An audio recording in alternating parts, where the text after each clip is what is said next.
In this video, we will install the axles and bolt on the rear control arms.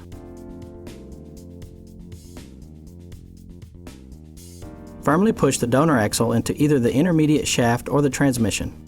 Your axles and transmission will look different depending on your donor. Use a 21mm socket to remove the rear subframe bolt. Insert the rear of the control arm into the subframe and then reinstall the subframe bolt.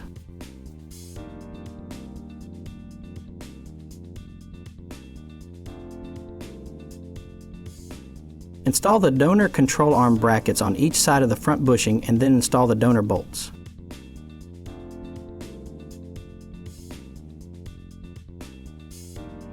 Use a 15mm socket to torque the front bolts to 41 foot-pounds.